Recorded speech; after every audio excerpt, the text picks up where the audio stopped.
In the winter of 1824, 17 families in Hadley, Massachusetts vanished without a trace within 3 months. Not murdered, not kidnapped.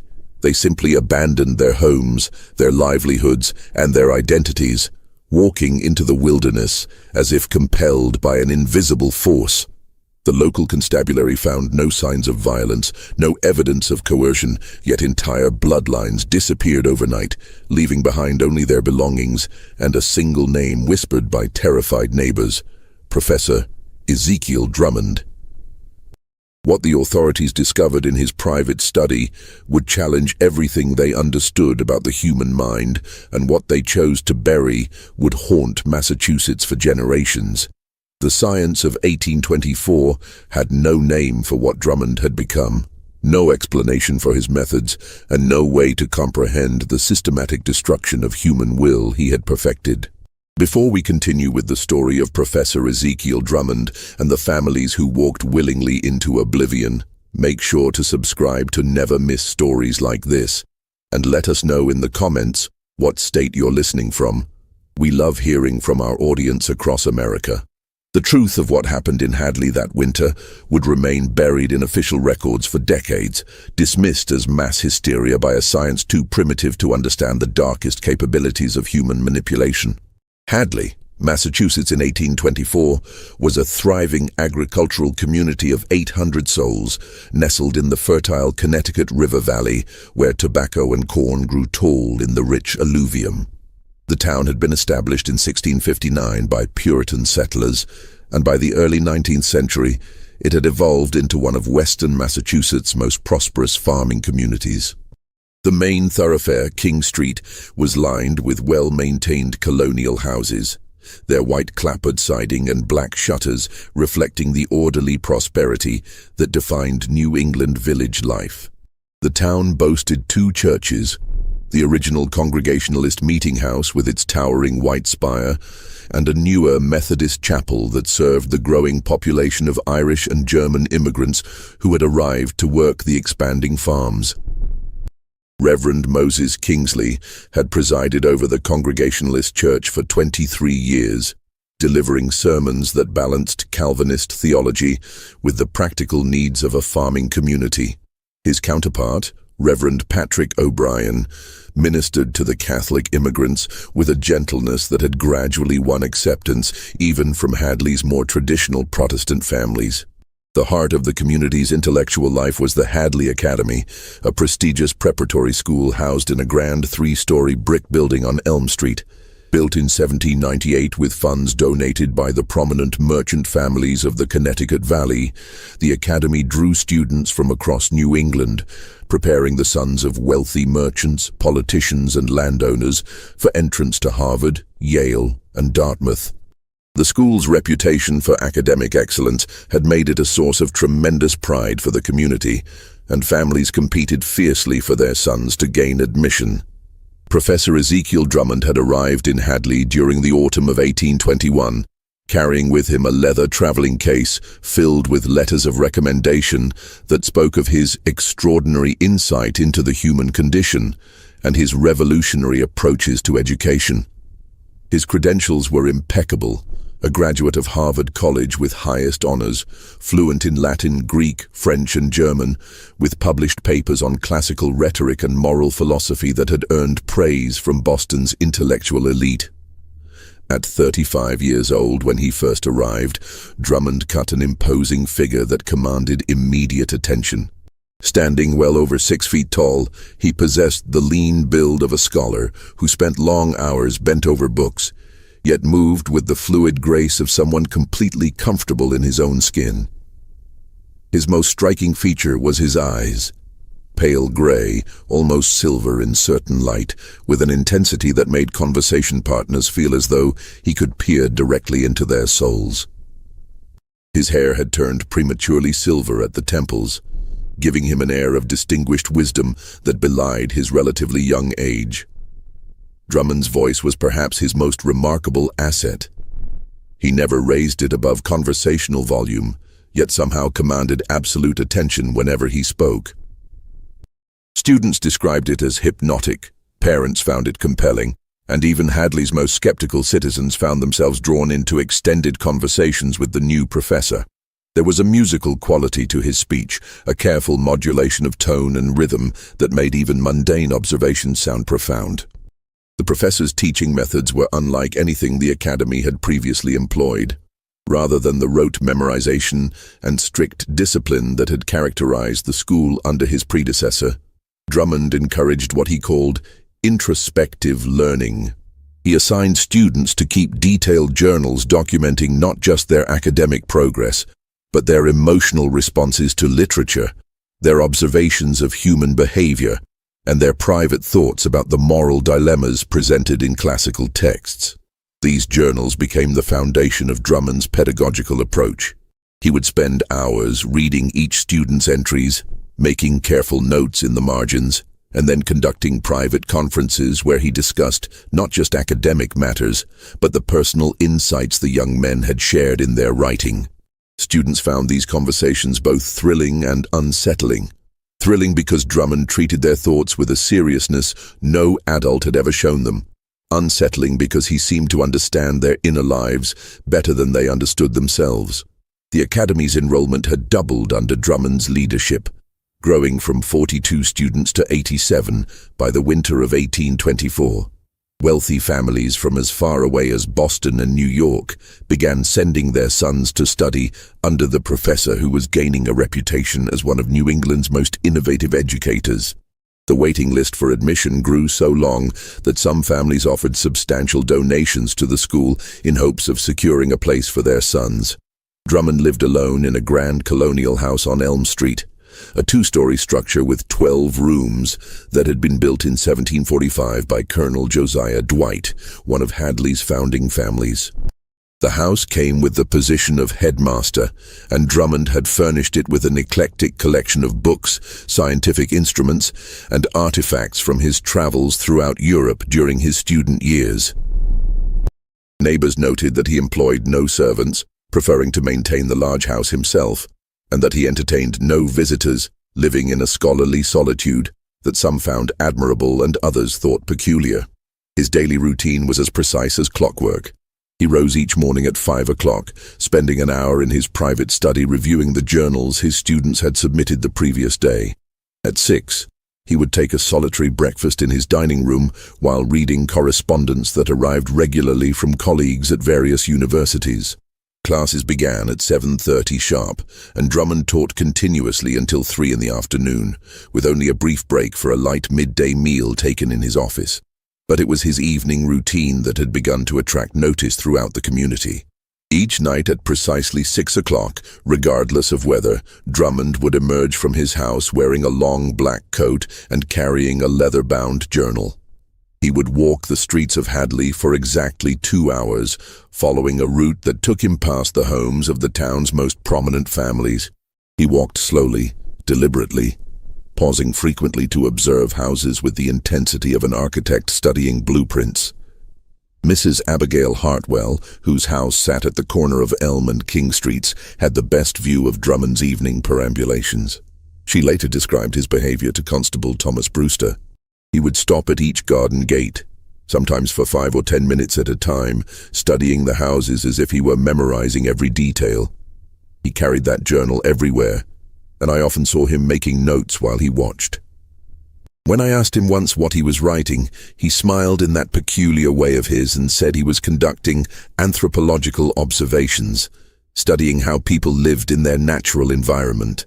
Other neighbors confirmed similar observations. Drummond would position himself where he could observe families through their windows during the evening hours when curtains hadn't yet been drawn.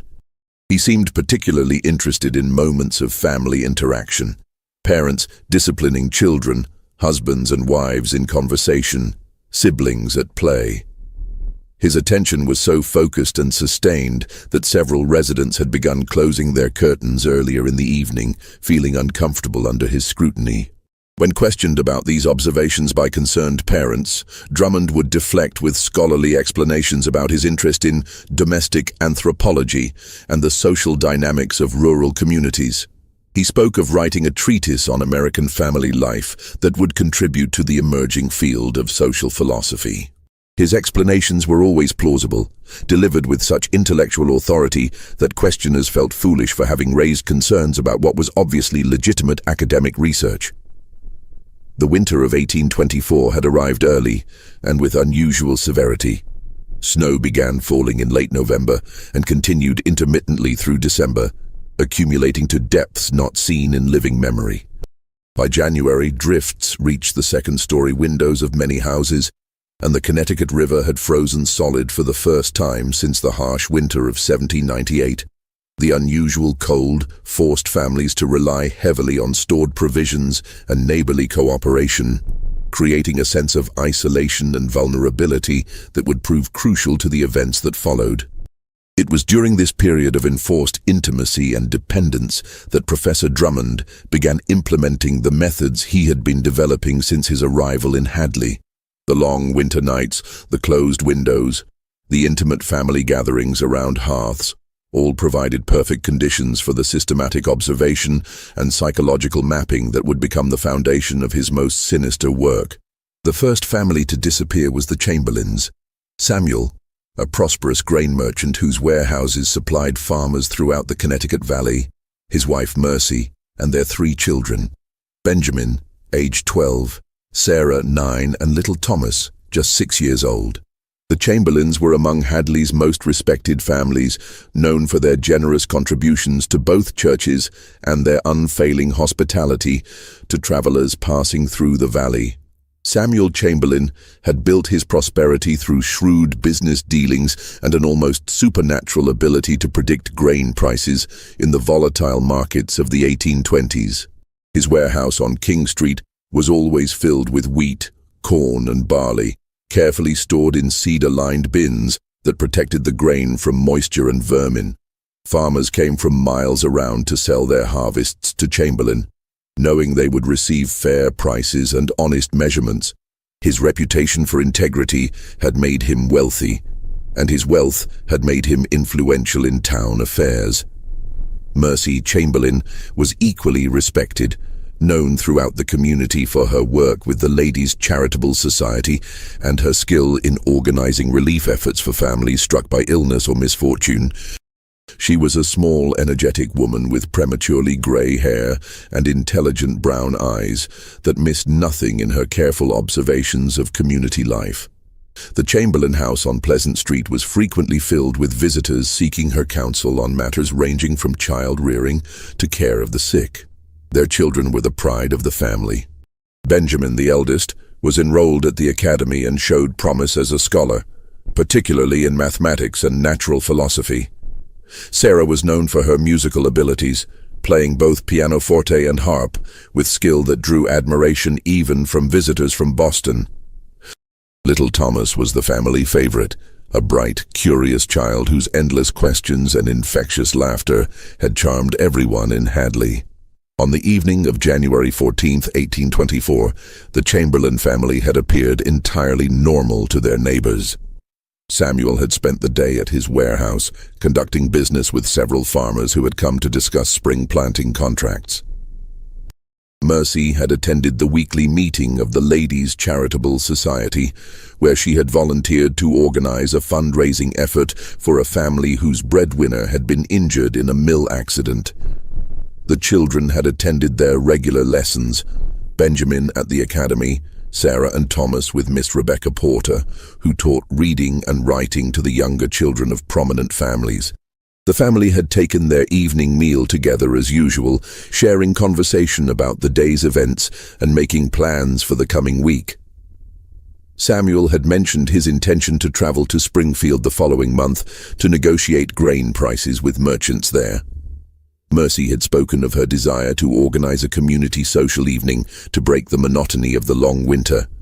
The children had been excited about the prospect of sledding if the weather cleared. Nothing in their behavior suggested any distress, any conflict, or any intention to abandon their comfortable life. Yet when Mrs. Abigail Hartwell arose at dawn on January 15th to tend her kitchen fire, she noticed immediately that no smoke rose from the Chamberlain chimney, despite the bitter cold that had gripped the valley for days. Mrs. Hartwell, A widow of 63 who had lived next to the Chamberlains for over 20 years knew their household routine as well as her own. Samuel always rose before dawn to stoke the fires and begin preparations for the day's business. Mercy would follow shortly after, starting breakfast for the family and preparing the children for their morning lessons. The absence of smoke from their chimney on such a cold morning was unprecedented and alarming. Concerned for her neighbor's welfare, Mrs. Hartwell wrapped herself in a heavy woolen cloak and made her way across the snow-covered yard that separated the two houses. The snow lay undisturbed, except for a single set of tracks leading from the Chamberlain's front door toward the forest that bordered the town's eastern edge. The tracks appeared to have been made by bare feet, an impossibility in the brutal cold that should have meant death within minutes. The front door of the Chamberlain house stood slightly ajar, unusual for a family that was meticulous about maintaining warmth during the harsh winter. Mrs. Hartwell called out as she approached, expecting to hear Samuel's voice responding from within. Instead, she was met with a silence so complete it seemed to press against her ears like a physical weight. Pushing open the door, Mrs. Hartwell stepped into a scene that would haunt her dreams for the rest of her life. The house was bitterly cold. Colder even than the winter air outside, as if the very warmth of human life had been drained from the rooms. In the kitchen, she found the family's breakfast table set with their finest china, as if they had been expecting important guests. 4 bowls contained congealed porridge, grown cold and solid. 4 cups held tea that had frozen into amber ice. Most disturbing of all, the places were set for 5 people, not 4. An extra bowl, cup, and silverware had been carefully arranged at the head of the table, in the position traditionally reserved for honored guests. Mrs. Hartwell had eaten with the Chamberlain family many times over the years, and knew they never used their formal dining service for everyday meals. The presence of the 5th place setting suggested they had been expecting someone important enough to warrant their best dishes. In the parlor, she found the children's school books lying open on the writing table, quill pens dropped mid-sentence as if the young scholars had simply stopped writing in the middle of their assignments. Benjamin's Latin translation exercise was half completed, the ink still wet enough to smear when Mrs. Hartwell accidentally brushed against the page. Sarah's music had been left open on the pianoforte, a Bach invention that she had been practicing for weeks. Little Thomas's wooden toys were scattered across the floor in the precise pattern of a game interrupted, not abandoned. Most mysteriously, the family's winter clothing hung neatly on pegs by the front door. Heavy woolen coats, fur-lined gloves, knitted scarves, and sturdy leather boots, all the protective garments essential for survival in the brutal January cold, remained in the house. If the Chamberlains had left voluntarily, they had walked out into temperatures that could kill an exposed human being within an hour, wearing nothing more than their indoor clothing. Mrs. Hartwell's screams brought neighbors running from all directions, their voices creating a cacophony of alarm that shattered the winter morning's silence. Constable Thomas Brewster arrived within minutes, having heard the commotion from his house 3 streets away. A methodical man who had served as Hadley's primary law enforcement officer for 12 years, Brewster immediately began a systematic examination of the scene. He found no signs of struggle anywhere in the house. Furniture remained in its proper places, nothing had been overturned or displaced, and no valuable items appeared to be missing. Samuel's strongbox, hidden behind a false panel in his study, contained $47 in silver coins and currency, a substantial sum that no thief would have overlooked. Mercy's jewelry, including a pearl necklace that had belonged to her grandmother, lay undisturbed in her bedroom dresser. The family's livestock in the barn behind the house had been fed and watered that very morning. Fresh hay filled the manger, the cow had been milked, and the chickens had been given grain. Someone had performed these essential chores with the same care and attention that Samuel showed every day, yet he and his family were nowhere to be found. Most puzzling of all was the set of tracks leading from the front door toward the forest. Constable Brewster, who had grown up hunting in the woods around Hadley, immediately recognized that these footprints had been made by bare human feet.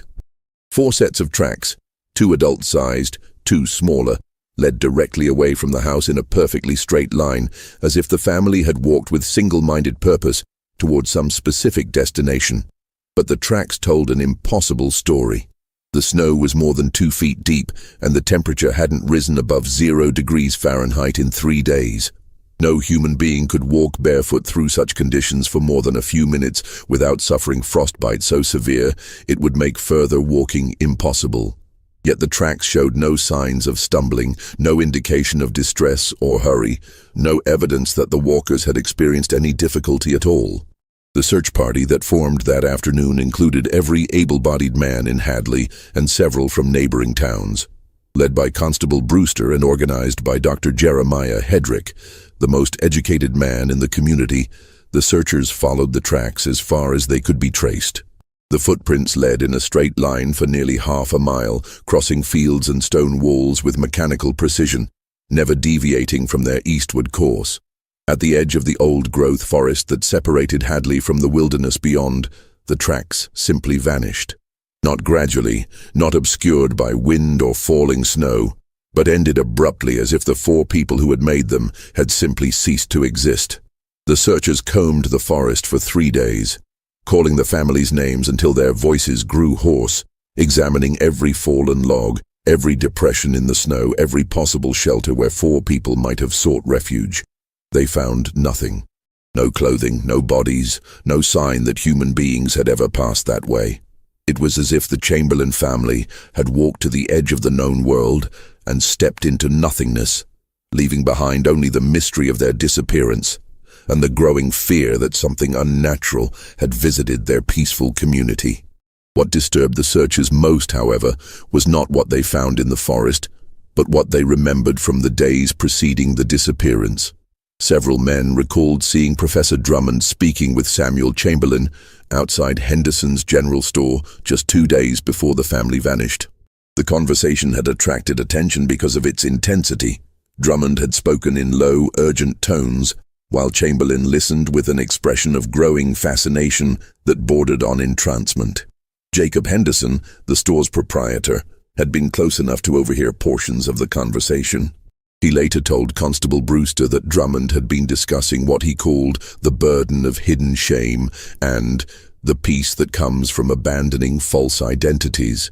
Henderson had thought it an odd topic for casual conversation, but Drummond's scholarly reputation made such philosophical discussions seem normal, even admirable. More troubling still was the testimony of young Marcus Hedrick, Dr. Hedrick's 16-year-old son and one of Drummond's most promising students. Marcus revealed that Professor Drummond had recently assigned a new type of essay to his advanced pupils, detailed character studies of their own family members, focusing on what he called moments of moral compromise and private struggles with conscience. Benjamin Chamberlain had been particularly enthusiastic about this assignment, Marcus recalled. He had spent hours in the Academy's library, researching his family's history and interviewing elderly relatives about events from his parents' youth. His final essay, which he had submitted to Professor Drummond just 1 week before the disappearance, had reportedly contained information about his father's business dealings that Benjamin claimed would explain why father sometimes seemed so troubled during his prayers. When Constable Brewster requested to examine Benjamin's essay, Professor Drummond explained that all student work was confidential and that releasing it without permission would violate the trust essential to his educational methods. The explanation was reasonable, the refusal polite but firm, and Brewster lacked any legal authority to demand access to academic materials. But the coincidence troubled many in the community. Professor Drummond had somehow gained detailed knowledge of the Chamberlain family's private life through his student's assignment, had engaged Samuel in an intense philosophical conversation about shame and hidden identity, and within days, the entire family had vanished without explanation. The connections seemed obvious, yet proving any wrongdoing was impossible when no crime had been committed that anyone could identify. The disappearance of the Chamberlain family was just the beginning of a horror that would transform Hadley into a community paralyzed by fear and suspicion. If you're enjoying this investigation into one of New England's most disturbing mysteries, hit that like button and let us know in the comments if you've ever heard similar stories from your own region. Don't forget to subscribe. We have many more dark historical cases that will challenge everything you think you know about human nature. As January gave way to February, the mystery of the Chamberlain family's fate became the sole topic of conversation in Hadley's homes, shops, and churches. Some residents began locking their doors for the first time in their lives. Others started traveling in groups, afraid to venture out alone. And a few began to watch Professor Drummond with new eyes, wondering what role the mysterious educator might have played in the disappearance of one of their community's most respected families. As the weeks following the Chamberlain disappearance stretched into a month, the mystery spawned theories that ranged from the rationale to the bizarre throughout Hadley's tight-knit community. The most practical residents suggested that Samuel's grain business had attracted the attention of bandits who had somehow coerced the family into leaving their home to access hidden money or goods. Others pointed to the unusual severity of the winter, speculating that the family had succumbed to a form of seasonal madness brought on by the isolation and cold. The more religiously inclined citizens whispered of divine judgment, suggesting that some hidden sin had brought God's wrath upon the Chamberlains. This theory gained traction when Reverend Moses Kingsley mentioned in his Sunday sermon that the family had missed church services twice in recent months, an unprecedented absence that some interpreted as evidence of spiritual backsliding. The Catholic immigrants, led by Reverend Patrick O'Brien, countered with theories about ancient curses connected to the land itself, drawing upon folklore from their native Ireland about places where the earth could swallow the living. Most disturbing of all were the whispers about Indian spirits and woodland demons, superstitions that rational citizens normally dismissed but found themselves considering in the face of such an inexplicable event. Old-timers recalled stories their grandparents had told about the original inhabitants of the Connecticut Valley, suggesting that the Chamberlains had somehow violated sacred ground and been claimed by forces that predated European settlement.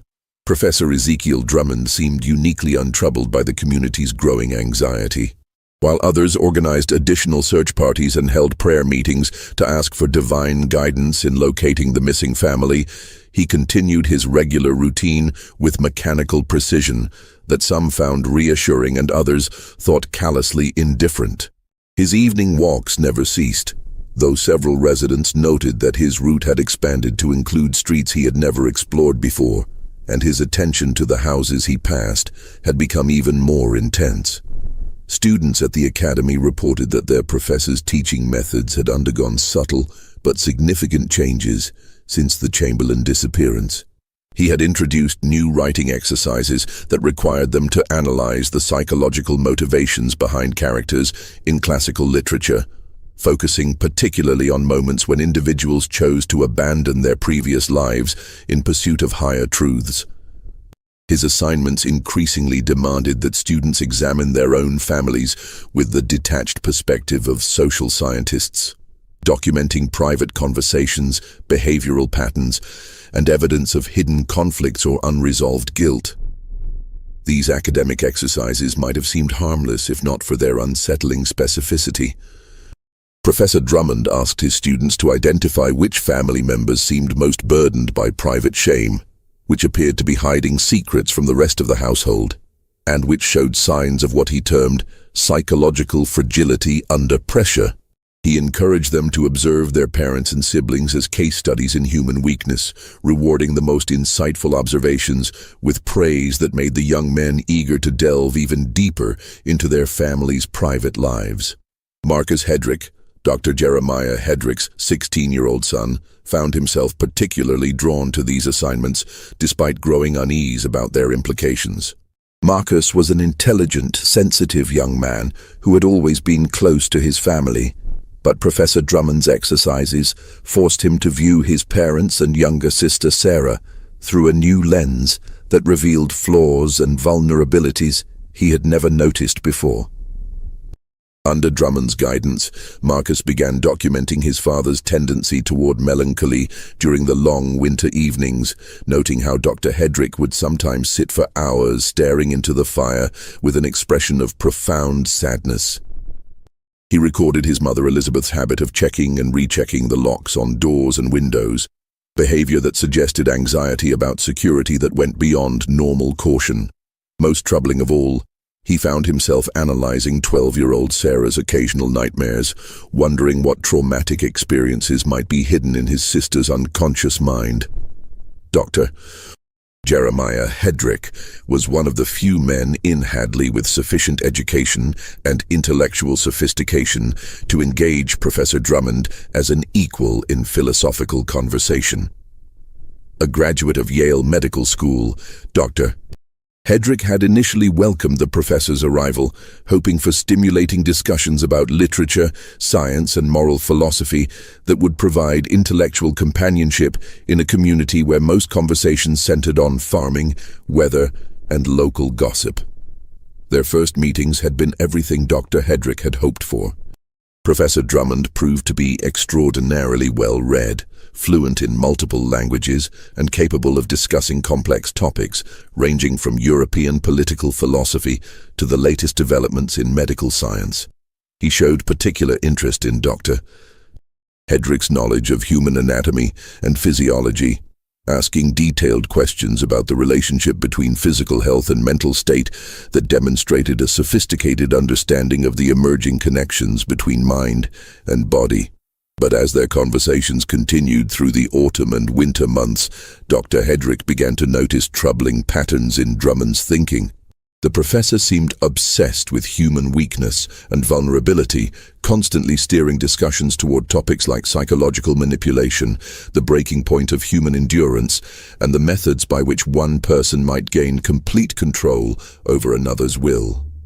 He spoke of these matters not with the clinical detachment of a scholar, but with an enthusiasm that bordered on excitement. Most disturbing was Drummond's apparent knowledge of intimate details about families throughout Hadley.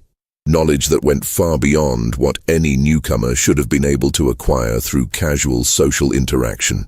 During their conversations, he would make offhand references to private medical consultations Dr. Hedrick had conducted, family disputes he had witnessed, and personal struggles of community members that should have been known only to their closest friends and relatives. When Dr. Hedrick questioned how he had acquired such detailed information about the private lives of Hadley's residents, Professor Drummond would smile and speak vaguely of his anthropological studies and his talent for reading the subtle signs of human behavior. He claimed that careful observation and analysis could reveal far more about people than they realized, suggesting that most individuals were transparent to anyone with sufficient knowledge of psychology and human nature.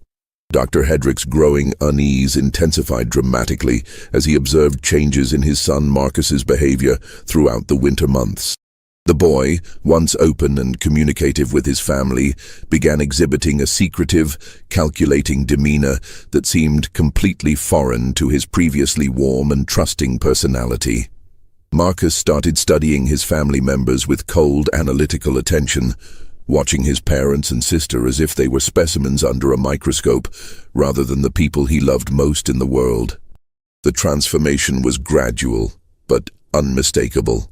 Marcus began asking probing questions about his parents' past, their relationship, their private concerns and fears. He showed unusual interest in family financial matters, wanting to know about debts, investments, and business relationships that had never concerned him before. Most alarming of all, he started making observations about his family's psychological state that demonstrated a sophistication far beyond his years and a clinical detachment that chilled his father's blood. During one particularly disturbing conversation in late January, Marcus had analyzed his mother's behavior with the cold precision of a trained alienist. He spoke of her underlying anxiety patterns, her compensatory mechanisms for managing unresolved guilt, and her vulnerability to psychological pressure during periods of social isolation. When Dr. Hedrick demanded to know where a 16-year-old boy had learned such terminology and concepts, Marcus replied that Professor Drummond was teaching his advanced students to become scientific observers of human nature. The final alarm bell rang when Dr. Hedrick discovered that his son had been keeping detailed written records of these family observations, records that he submitted weekly to Professor Drummond as part of his academic assignments. Marcus showed his father several pages from what he called his anthropological journal, describing Dr. Hedrick's own behavior with clinical detachment that revealed intimate knowledge of his private thoughts, fears, and professional concerns. The journal entries made clear that Marcus had been systematically documenting every aspect of his family's private life for months, recording conversations he had overheard, analyzing emotional responses to various situations, and identifying what he termed psychological pressure points that could be used to influence family members' behavior. Reading his own life dissected with such cold, analytical precision, Dr. Hedrick felt as though he were viewing his family through the eyes of a predator studying potential prey. Most chilling of all was Marcus's description of his little sister, Sarah, the 12-year-old girl whom Dr. Hedrick considered the gentlest and most innocent member of his family, was analyzed in terms of her susceptibility to manipulation through appeals to her protective instincts toward family members, and her potential for psychological breakdown if subjected to sustained emotional pressure regarding her perceived failures to meet parental expectations. Dr. Hedrick realized with growing horror that his son was no longer simply attending Professor Drummond's classes. He was being systematically trained as an instrument of psychological espionage against his own family. The boy's natural love and concern for his parents and sister had been perverted into a clinical detachment that allowed him to study their vulnerabilities with scientific precision, all in service of some larger purpose that Dr. Hedrick was only beginning to comprehend. The scope of Professor Drummond's influence became even clearer when Dr. Hedrick began discreetly interviewing other parents whose sons attended the academy. What he discovered confirmed his worst fears. Every student in Drummond's advanced classes was conducting similar anthropological studies of their families, documenting private behaviors and conversations in detailed journals that they submitted regularly to their professor. The parents Dr. Hedrick spoke with had all noticed similar changes in their son's behavior, a new secretiveness, an analytical approach to family relationships, and an unsettling tendency to ask probing questions about private matters.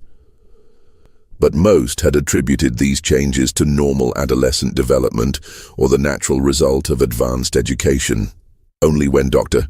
Hedrick pointed out the patterns did they begin to recognize the systematic nature of the transformation their children had undergone.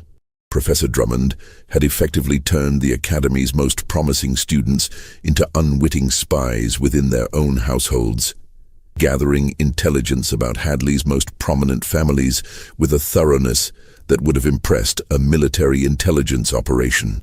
Every private conversation, every family dispute, every moment of vulnerability or weakness was being documented and reported to a man whose true purposes remained completely hidden behind a facade of scholarly respectability.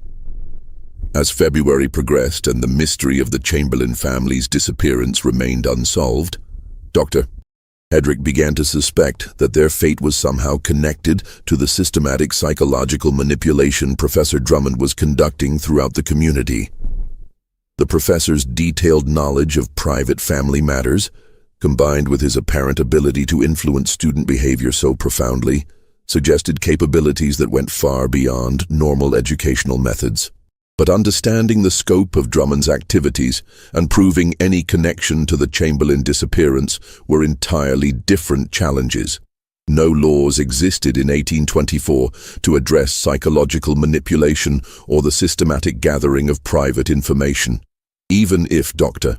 Hedrick could demonstrate that Professor Drummond was conducting some form of social experiment using the families of Hadley as unwitting subjects, no legal framework existed to address such activities. More troubling still was the realization that Drummond's influence extended beyond his own students. Dr. Hedrick's investigation revealed that the professor had cultivated relationships with numerous adults throughout the community. Shopkeepers, domestic servants, tradespeople, and laborers who found themselves drawn into conversations that seemed casual but were actually sophisticated intelligence-gathering operations. The picture that emerged was of a man who had spent 3 years systematically mapping the psychological landscape of an entire community, identifying vulnerabilities, documenting weaknesses, and perhaps conducting experiments in human manipulation that the science of his time had no framework to understand or address. If Professor Drummond was indeed responsible for the Chamberlain family's disappearance, he had achieved something far more disturbing than simple murder. He had somehow convinced 4 people to abandon their lives voluntarily, walking into certain death with apparent willingness. The question that haunted Dr. Hedrick, as February gave way to March, was not whether Professor Drummond possessed the knowledge and skills necessary to orchestrate such psychological manipulation, but whether anyone would believe such capabilities were possible in an era when the science of the human mind was still in its infancy. The very sophistication of Drummond's methods made them invisible to a community that lacked the conceptual tools to recognize psychological warfare when it was being conducted in their midst. The second family to vanish from Hadley disappeared during the early morning hours of February 23rd, exactly 39 days after the Chamberlains had walked into the wilderness. This time, it was the Prescott household. William Prescott, the town's master blacksmith, his wife Hannah, and their twin daughters, Martha and Mary, both 14 years old. Like their predecessors, they left behind no explanation, took no possessions, and departed their home wearing only nightclothes, despite the brutal cold that continued to grip the Connecticut Valley. William Prescott was a man whose physical strength and steady temperament had made him indispensable to the community. Standing well over 6 feet tall and weighing nearly 200 pounds, all of it muscle-built through 20 years of working iron and steel, he was the kind of man who seemed incapable of being intimidated or coerced by any earthly force. His forge on King Street was the heart of Hadley's mechanical life, producing everything from horseshoes to complex farm machinery. What made William's disappearance particularly shocking was his reputation for unshakable religious faith. He had served as a deacon in the Congregationalist Church for 8 years, leading prayer meetings and organizing charitable efforts for the community's less fortunate families. His deep, resonant voice had guided countless Sunday morning hymns, and his steadfast presence had provided comfort to grieving families during funeral services. Hannah Prescott was equally respected, known throughout the valley for her skill as a midwife and herbalist. She had attended the births of over 60 children in Hadley and surrounding towns, and her knowledge of medicinal plants had saved countless lives during the frequent epidemics that swept through rural communities. The twin daughters, Martha and Mary, were accomplished seamstresses who supplemented the family income by creating elaborate dresses for special occasions. The Prescott family's disappearance followed an identical pattern to the Chamberlains.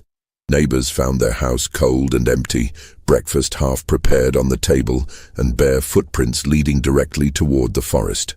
But this time, there was a crucial witness to the events preceding the vanishing. Reverend Moses Kingsley had observed Hannah Prescott in intense conversation with Professor Drummond outside the church just 2 days before her family disappeared. The discussion had lasted nearly an hour, with Drummond speaking in his characteristic low, compelling tones, while Hannah listened with growing fascination. Reverend Kingsley later described her expression as transformed, no longer the practical, down-to-earth woman he had known for years, but someone experiencing what appeared to be a profound spiritual revelation. Dr. Hedrick's investigation revealed that William Prescott had also been receiving visits from Professor Drummond at his forge. Under the pretense of commissioning metalwork for the academy, Drummond had engaged the blacksmith in philosophical discussions about guilt, redemption, and the burden of hidden shame. These conversations had reportedly left William deeply troubled, causing him to spend long evening hours reading his Bible with unusual intensity. The pattern was becoming clear, and it terrified Dr. Hedrick.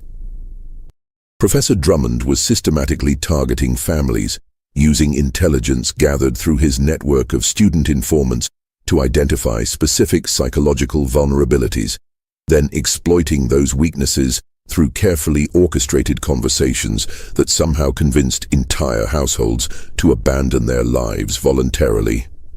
By early March, Dr. Hedrick had uncovered the full scope of Professor Drummond's intelligence network through painstaking investigation that revealed a web of surveillance more sophisticated than anything he could have imagined. The professor had cultivated informants throughout every level of Hadley society, from domestic servants who overheard private family conversations to shopkeepers who observed customers' behavior and purchasing patterns. Each informant believed they were the only one. Each felt specially chosen for their keen insights into human nature. Mrs. Prudence Wakefield, the elderly widow who served multiple households as a domestic worker, provided the most damning testimony during her recovery from a severe fever that had loosened her tongue. She revealed that Professor Drummond had approached her in October, shortly after the first hard frost, offering payment for what he called anthropological observations about the family she served. What had begun as innocent details, who visited whom, what meals were served, what letters arrived, had gradually evolved into systematic espionage targeting the most intimate aspects of private life. "He has a way of making you want to tell him everything," Mrs. Wakefield confessed to Dr. Hedrick, her hands trembling as she recalled their monthly meetings. "He would sit in that elegant parlor of his, offering tea and speaking to me as if I were a learned woman whose opinions mattered. He asked such thoughtful questions about human behavior, made me feel as though my observations were tremendously important scientific data. Before you realize what's happening, you've shared secrets that could destroy the very people who trust you with their most private moments." The web extended far beyond domestic servants, Dr. Hedrick discovered. Tom Patterson, the 17-year-old stable boy who cared for horses throughout the town, had been reporting on arguments between husbands and wives that he overheard while tending their animals. Sarah Mills, the seamstress who worked in private homes to repair and alter clothing, documented family financial struggles revealed through requests for mending rather than new garments. Even Postmaster Jonathan Hayes, sworn to confidentiality about correspondence, admitted to sharing information about letter patterns, who received communications from distant relatives, who conducted business with creditors in other towns, who maintained contact with associates that might suggest hidden aspects of their past. Most disturbing was the systematic nature of Drummond's intelligence gathering. Dr. Hedrick found evidence that the professor maintained detailed files on every prominent family in Hadley, cross-referencing information from multiple sources to build comprehensive psychological profiles. These files contained not just facts, but analysis, identifying each family's vulnerabilities, mapping their relationships, and predicting how they might respond to various forms of psychological pressure. Professor Drummond had constructed this network with masterful psychological manipulation that exploited each informant's deepest needs and insecurities. He convinced Mrs. Wakefield that her observations were contributing to important research that would help future generations understand human nature better. He made Tom Patterson feel intellectually valuable by praising his insights into adult behavior, treating a barely literate stable boy as if he were a trained scholar. He appealed to Sarah Mills's sense of justice by suggesting that wealthy families' private struggles deserved documentation to balance their public pretenses of perfection. Each informant received payment carefully calibrated to create dependence without arousing suspicion. Enough money to improve their circumstances noticeably, but not so much as to suggest anything unusual was occurring. More importantly, Drummond fed their need for recognition and importance, making each person feel that their particular position in the community provided unique access to valuable information that no one else could obtain. The third family disappearance occurred on March the 2nd, following the now familiar pattern, but with additional details that revealed the sophistication of Drummond's methods.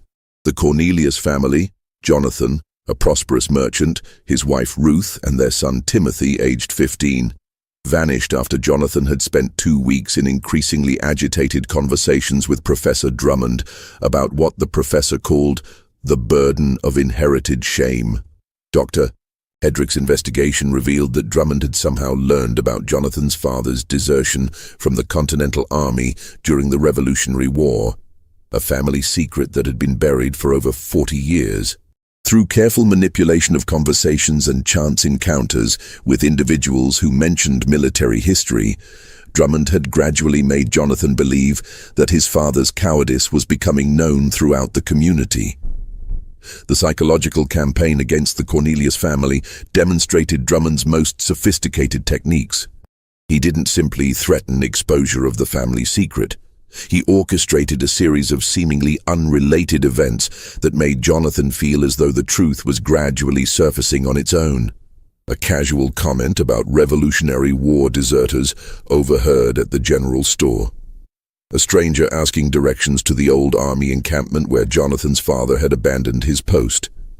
A book about military honor prominently displayed in Professor Drummond's office during Timothy's tutoring sessions, all carefully planned to erode Jonathan's sense of security. Just when we thought we'd seen the depths of Drummond's manipulation, the horror in Hadley intensifies. If this story is giving you chills, share this video with a friend who loves dark mysteries. Hit that like button to support our content, and don't forget to subscribe to never miss stories like this. Let's discover together what Dr. Hedrick found when he realized his own family was being targeted. The most chilling discovery came when Dr. Hedrick realized that his own son Marcus had been recruited not just as an informant, but as an active participant in psychological manipulation campaigns against other families. Marcus revealed that Professor Drummond had begun training select students in what he called social influence techniques, teaching them to recognize psychological vulnerabilities in others and to exploit those weaknesses for what he termed anthropological research purposes. Marcus described assignments that went far beyond simple observation. He and other advanced students were instructed to engage specific community members in conversations designed to probe for psychological weak points, to introduce ideas that would create anxiety or self-doubt, and to report back on how their targets responded to various forms of social pressure. They were being trained as junior manipulators, learning to weaponize human psychology under the guise of academic study. The confrontation that would expose Professor Drummond's true methods came when Dr. Hedrick discovered his son preparing to submit a report that contained details about a family secret so devastating it could destroy the Hedrick's standing in the community forever. The report documented Dr. Hedrick's private struggle with laudanum addiction, developed during his medical studies when he had used the opium-based medicine to manage severe headaches and carefully hidden from his family and patients for over a decade. Marcus had somehow deduced his father's dependency through systematic observation techniques Professor Drummond had taught him. The evidence was subtle but damning. The slight tremor in Dr. Hedrick's hands during certain morning hours when his supply was running low, his defensive reactions when patients questioned his prescribing practices involving pain medications, his habit of taking extended trips to Boston that corresponded with periods of unusual anxiety and irritability when his local supply was insufficient. "How could you know this?" Dr. Hedrick demanded, confronting his son in the privacy of his study at midnight. "How could you possibly have determined something I've hidden from everyone, including your mother?" Marcus's response chilled his father to the bone. Professor Drummond taught us that every human weakness leaves signs for those trained to recognize them. He showed us how to map behavioral patterns, how to identify the physical symptoms of various forms of guilt and shame, how to construct psychological profiles based on careful observation. "Father, I can read you like a medical textbook because he taught me exactly what to look for." The boy's clinical detachment was more disturbing than any anger or accusation would have been. Marcus spoke of his father's addiction with the same dispassionate analysis he might apply to a chemistry experiment, cataloging symptoms and behaviors without any apparent awareness that he was destroying the trust and love that had defined their relationship for 16 years. Further questioning revealed the full scope of Professor Drummond's training program. Select students were taught to become human microscopes, capable of detecting the slightest signs of psychological vulnerability in anyone they encountered. More than that, they were instructed in methods for exploiting these weaknesses. How to phrase questions that would provoke revealing responses, how to introduce concepts that would create self-doubt, how to manipulate social situations to increase their target's sense of isolation and shame. Marcus revealed that Professor Drummond possessed what he called his psychological atlas, a comprehensive manual documenting the precise methods required to break down any individual's mental defenses.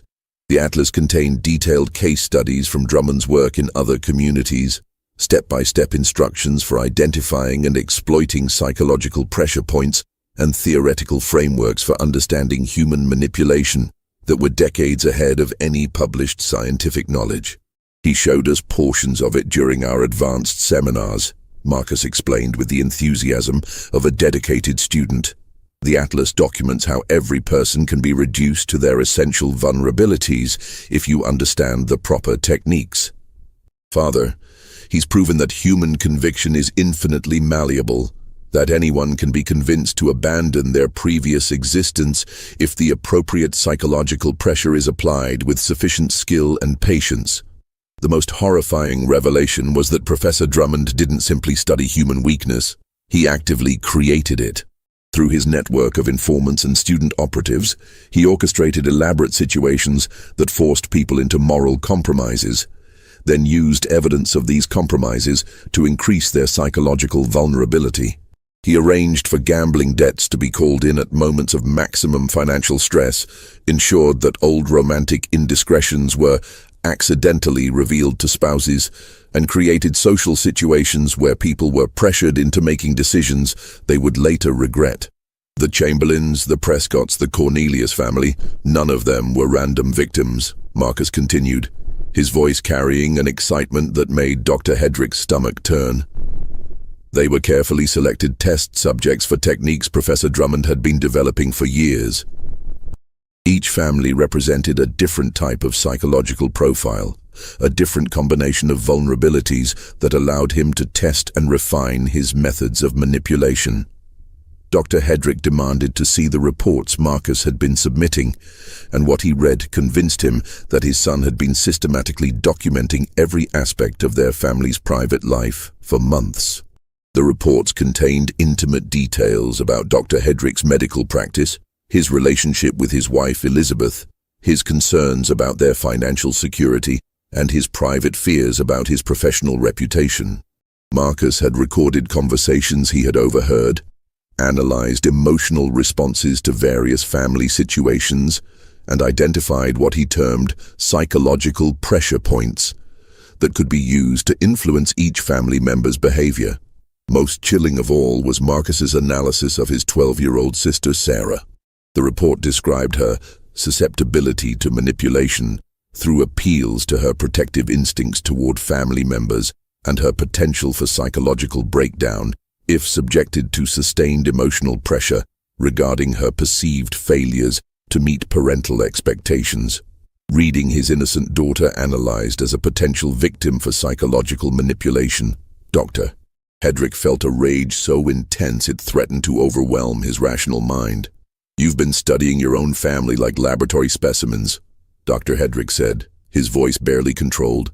"You've been documenting our private lives, our weaknesses, our most intimate moments, and reporting everything to that monster. Don't you understand what you've done? Don't you realize you've been helping him plan our destruction?"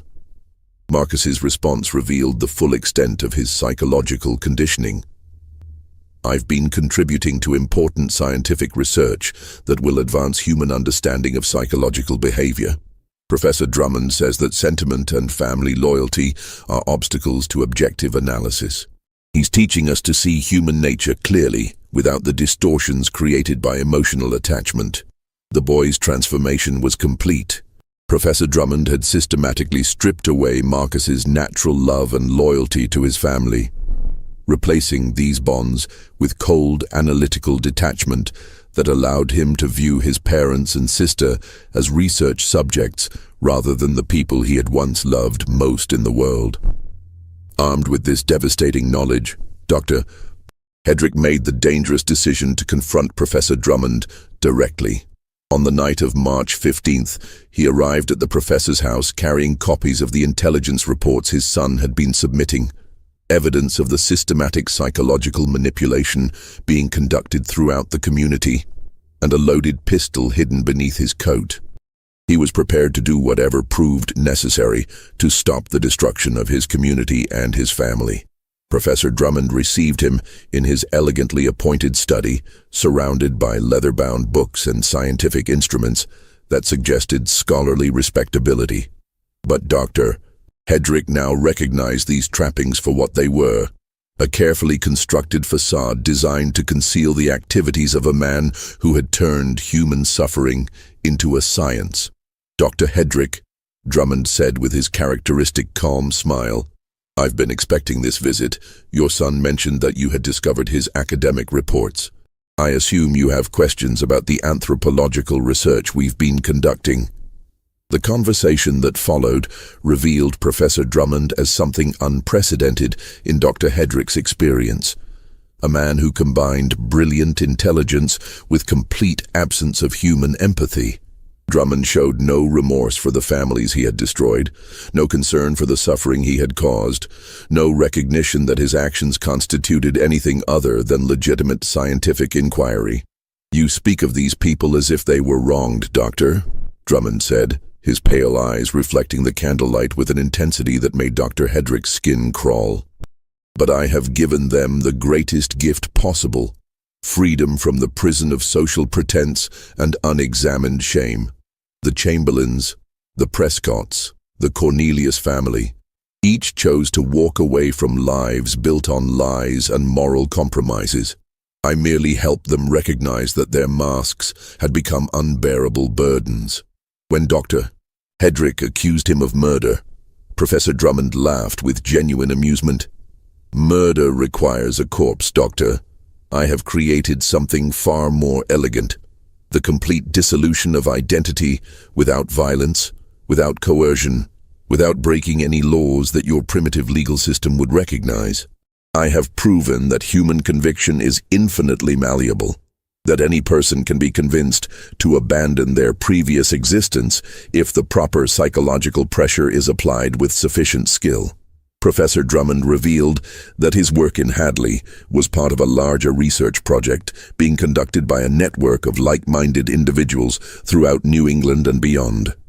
They were systematically testing and refining techniques for psychological manipulation, sharing their findings through encrypted correspondence, and building a comprehensive understanding of human mental vulnerability that was decades ahead of any official scientific knowledge. "We are pioneers, Doctor, exploring territories of the human mind that official science lacks the courage to investigate. The universities concern themselves with dead languages and abstract philosophy, while we conduct real research into the fundamental nature of human consciousness. My colleagues in Vermont, New Hampshire, Connecticut, and Massachusetts have achieved similar results using the methods we have developed together." Drummond showed Dr. Hedrick portions of his correspondence with these collaborators, letters that described refined techniques for psychological conditioning, improved methods for identifying vulnerable targets, and ongoing experiments in human manipulation being conducted in dozens of communities throughout New England.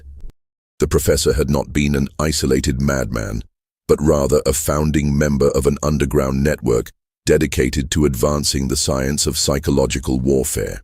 "The human mind is far more malleable than people realize," Drummond explained with scientific enthusiasm. "Most individuals live their entire lives without understanding their own psychological mechanisms. They believe their thoughts and decisions are their own, never recognizing how easily these can be influenced by someone who understands the proper techniques. I have simply documented and systematized what charlatans and confidence men have known instinctively for centuries." Dr. Hedrick realized that any attempt to expose Professor Drummond through legal channels would fail completely. No laws existed in 1824 to address psychological manipulation. No courts would understand accusations involving systematic mental conditioning, and no authorities possessed the conceptual framework necessary to comprehend crimes that left no physical evidence. Drummond had operated in a realm beyond the reach of contemporary justice, using methods so advanced they were essentially invisible to his era's primitive understanding of human psychology. Instead, Dr. Hedrick chose a more direct approach. He revealed the loaded pistol and gave Professor Drummond an ultimatum: leave Hadley within 24 hours and never return, or face the consequences of a father protecting his family from a predator who threatened everything he held dear. Professor Drummond agreed to depart, but not out of fear, out of satisfaction with his completed research. You've actually done me a service, Doctor. I have gathered enough data from Hadley to document my methods thoroughly, and this community has served its purpose as a testing ground for my theories. My colleagues and I have proven that psychological manipulation can be conducted with scientific precision, and we're ready to expand our research to larger population centers where the potential for impact is far greater. Professor Ezekiel Drummond departed Hadley on March 17, 1824, taking with him only his journals, his correspondence, and his Atlas of Human Psychological Vulnerability. He left behind no forwarding address, no indication of his future plans, and no explanation for his 3 years of systematic psychological destruction. The Hadley Academy closed within a month of his departure, unable to attract students after parents learned of their children's unwitting participation in his experiments. The 17 families that vanished during that terrible winter were never found. Search parties continued venturing into the wilderness for years, hoping to discover some trace of their loved ones. But the forest kept its secrets. Dr. Hedrick maintained his belief that they had perished in the harsh conditions, their bodies claimed by scavengers and the elements, though he never stopped wondering if some had somehow survived to establish new identities in distant territories where their manufactured shame couldn't follow them. Dr. Hedrick spent the remainder of his life researching the psychological methods Drummond had employed, hoping to understand how one man could possess such devastating insight into human weakness. His private papers, eventually donated to Harvard Medical School after his death in 1867, provided some of the earliest American documentation of systematic psychological manipulation techniques, work that wouldn't be formally recognized as a field of study until the development of modern psychology in the late 19th century. This mystery shows us how easily human nature can be exploited by those who understand its deepest vulnerabilities. What do you think of Professor Drummond's story? Could such sophisticated psychological techniques have existed in 1824, decades before psychology was recognized as a science? Leave your comments below and share your thoughts about this terrifying glimpse into the darker possibilities of human knowledge. If you enjoyed this dark historical mystery, subscribe and hit the notification bell for more stories that explore the hidden corners of American history. See you in the next video, where we'll investigate another case that challenged everything people thought they knew about the limits of human manipulation. The families of Hadley never learned that their loved ones had been victims of something science couldn't yet explain, a form of psychological warfare so advanced that it wouldn't be formally studied for another century. Professor Ezekiel Drummond had proven that the human mind could be broken not through violence or coercion, but through the surgical application of shame, isolation, and false hope.